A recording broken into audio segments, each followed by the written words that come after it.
Thank you all for having me. This is my absolute happiest place to be. So my name is Emelia Symington Fedy. I'm the creator of Trying to Be Good, which is a website dedicated to exploring the darkness of the human condition comedically. I also run a theater company called the Chop Theater. We tour internationally, make creation-based plays. We've won lots of international awards. I am a radio host. I am a radio producer. I am a storyteller. I am a shameless agitator. I am a shit disturber. I am a women's group facilitator. I dare women to do what they most need to do at all costs. And I am a mother and a partner. So all the jobs that I do over here to make a living fulfill me so deeply. 95% of the time I am so enriched by these jobs. And this job over here, mother, partner, at the beginning I was fulfilled, I would say, between 11 and 14% of the time. Truly, and it really surprised me because I really wanted to be a mom my whole life. I was the woman who smelt the tops of babies' heads. I was the woman who babysat for free till she was 30. I was the woman who went to Vanuatu and had a shaman extract a demon from her colon so she would be prepared to meet her mate. True story. I also went to Thailand and had a water ritual done on me so my womb was open to carrying life. This was before I even had a boyfriend. I was preparing for my destiny, okay? So here I was, 35 years old, and I was white-knuckling it because I hadn't met anyone yet. And all I wanted was a family. That's all I wanted in my life. So thank God the Christmas miracle came, and I met a wonderful partner, and very quickly we got pregnant. And then it all changed. I remember sitting on the toilet looking at the sign of the cross. And I didn't feel the euphoria that I was expecting to feel. My mother was so blissed out on happy hormones when she was pregnant with me, she actually tried to name me Bliss. My grandmother said that the Symington women, babies just slipped out of us. We were just made to have them. So when I'm looking down at the sign of the cross and my destiny, my life has now been completed and I don't feel euphoria. Instead, I feel horror and terror. Honey, do you want to watch Breaking Bad? Yeah, let's binge watch Breaking Bad. That was how I dealt with it. So I hated pregnancy. I just hated every single minute of it, and I was really disappointed in that. I hated growing a goatee.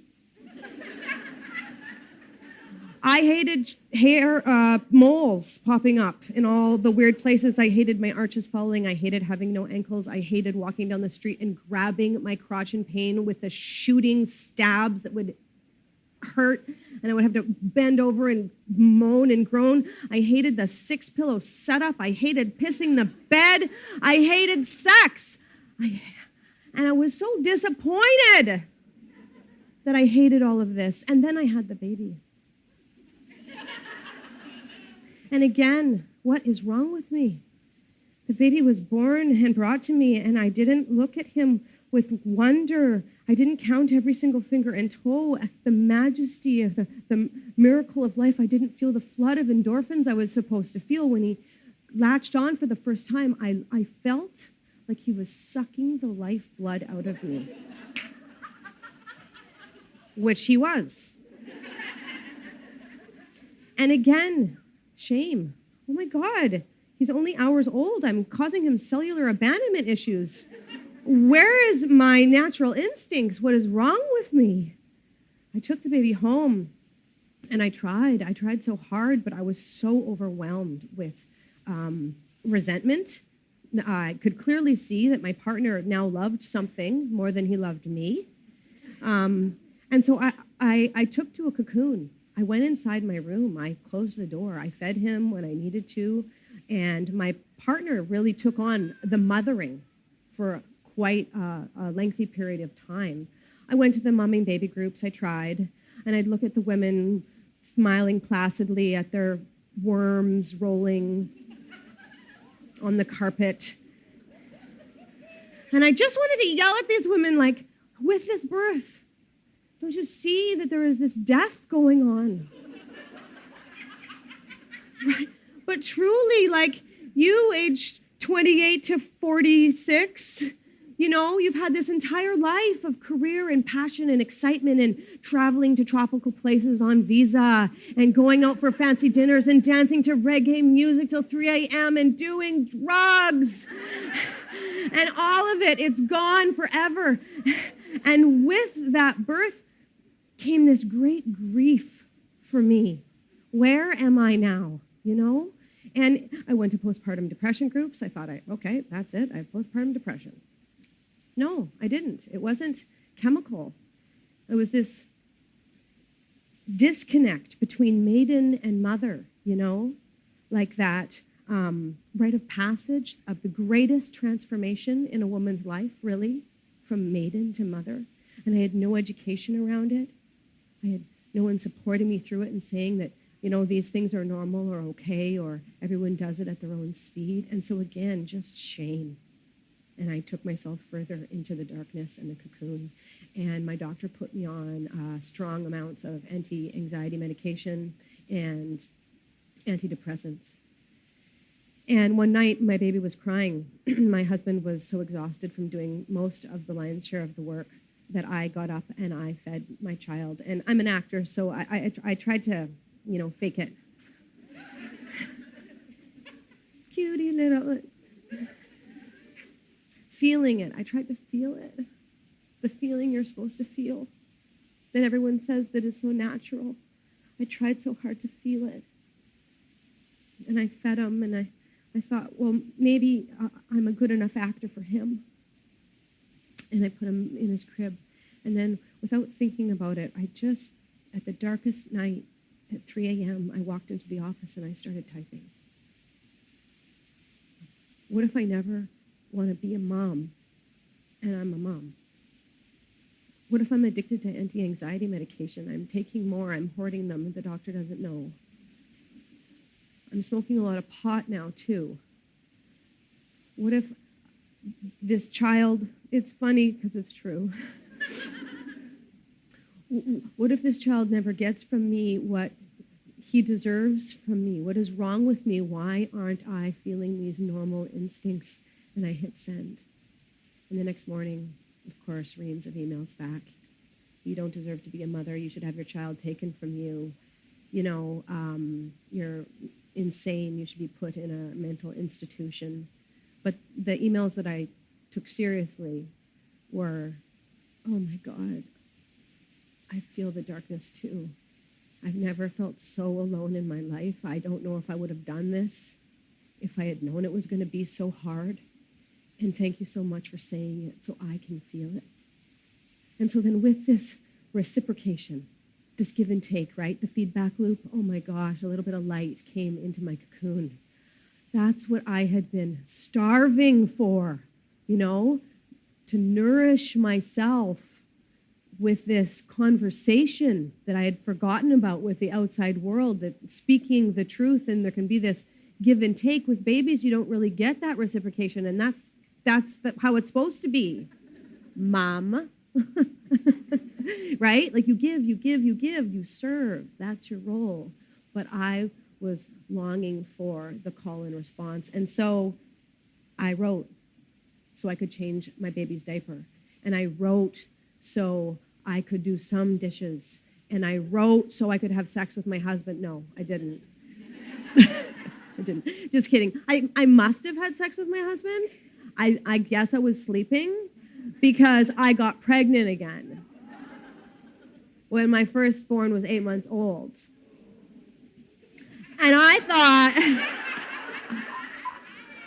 oh my God, I get a do-over. I'm going to redo this one. I'm going to have a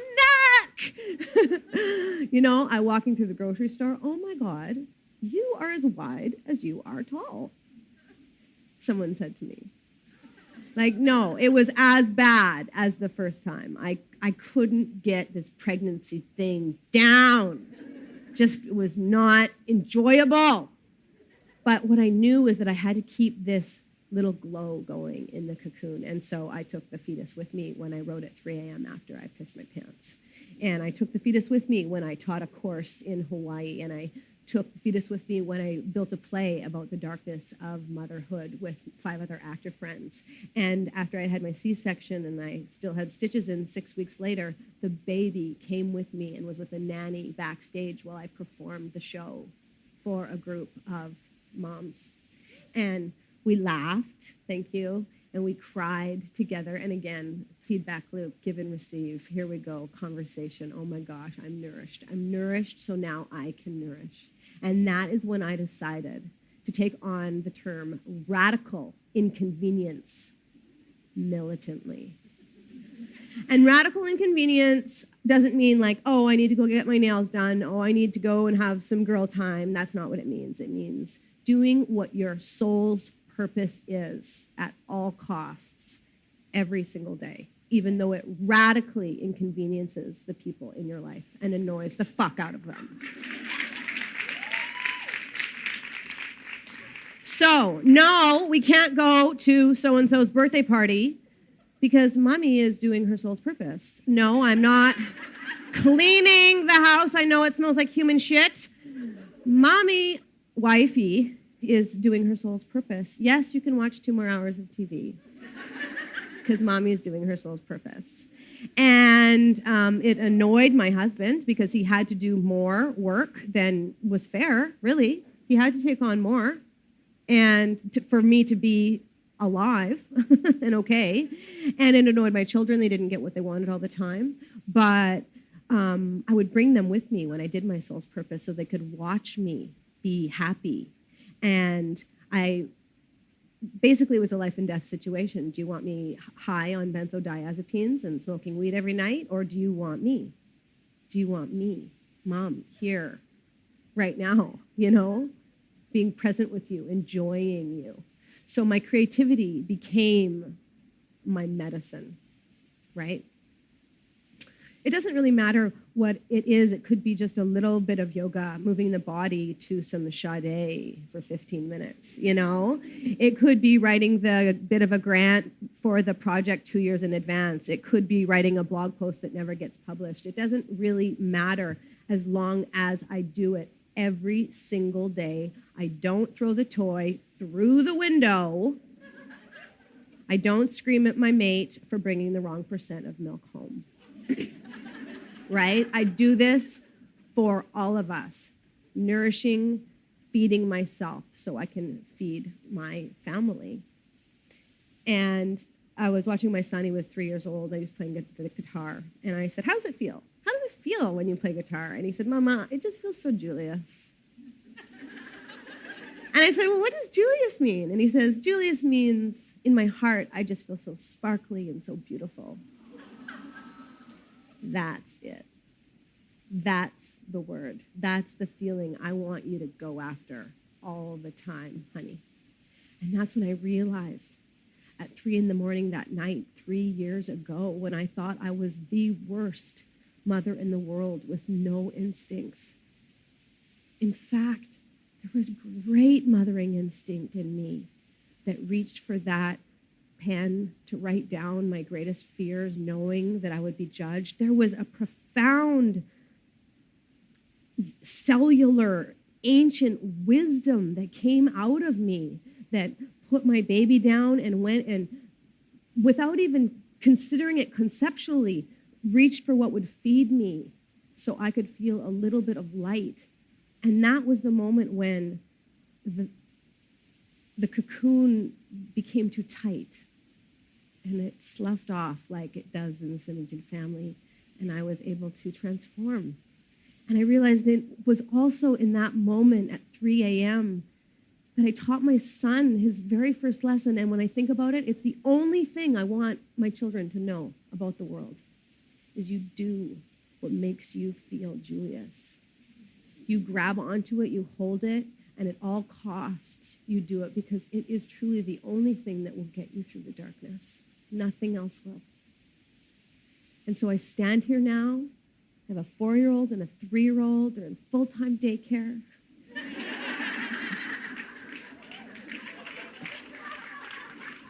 They love it. They love it. And I do all my jobs that make me feel so happy and so fulfilled and so Julius 95% of the time. And over here, I do my jobs of parenting and wifing and make me happy, I'd say, good 60, 65% of the time, which is, I think, a really good rate considering I'm stone cold sober.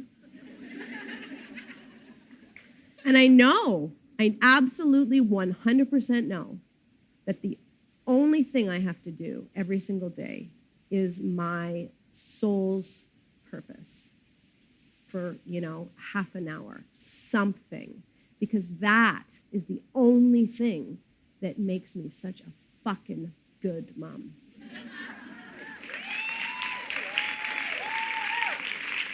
Thank you.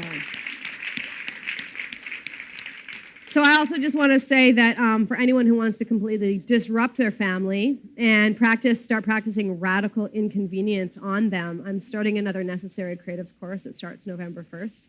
You can email me at tryingtobegood, and once you dive in, you're fucked. So come on, bring it on. Let's get it started. Thank you.